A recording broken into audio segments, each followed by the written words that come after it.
Hi, Walbrook and Westbourne. In today's English lesson, you're going to be writing up the rest of your letter.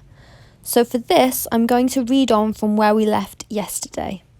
All day, the old man walked through the silence, and his heart ached with emptiness. That night, by the moonlight, he made a wish.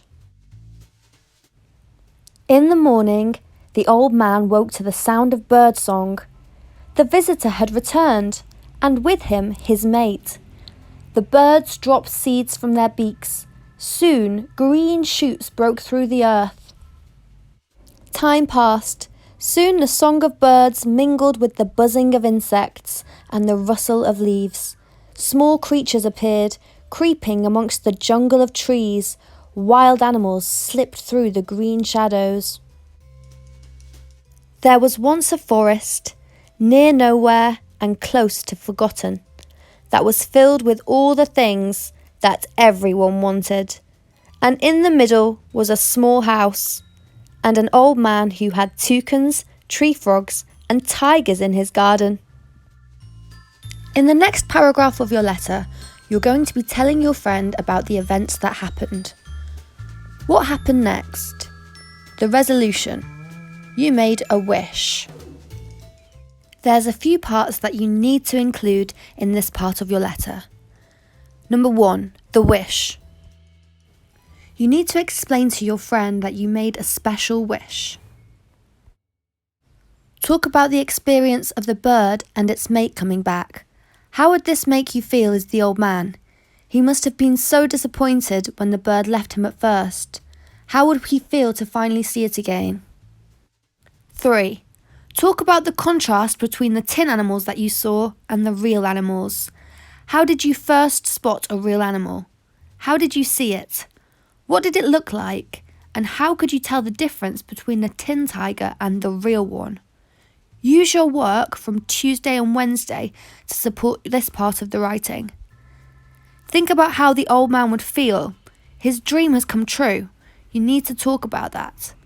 And what words to do with his emotions can you think of? Write some ideas down. 4. Remember to include a closing sentence. Maybe you'll invite your friend to come and see the forest for themselves. 5. Remember to sign off from your letter.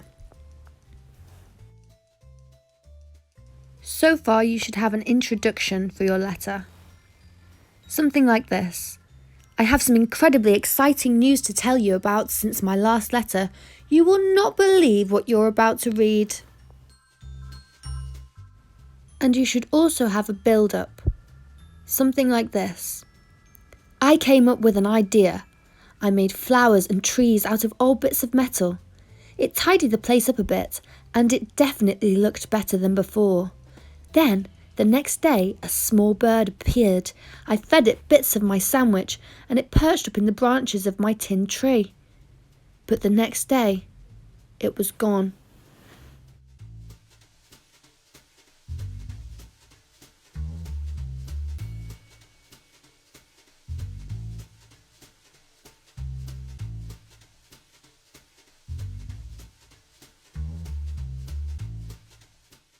Today, you're going to be writing about the resolution and ending to the story.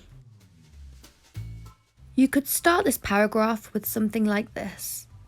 I sat looking at the moon with a tin tiger, and I wished upon a star that my dreams would come true. The very next morning, I was awoken to the sound of birdsong. Awoken to the sound of birdsong is a phrase from the storybook, and I liked it so much that I decided to use it in my letter. If there are any words or phrases from the story that you really like, maybe you could try and include them in your letters as well.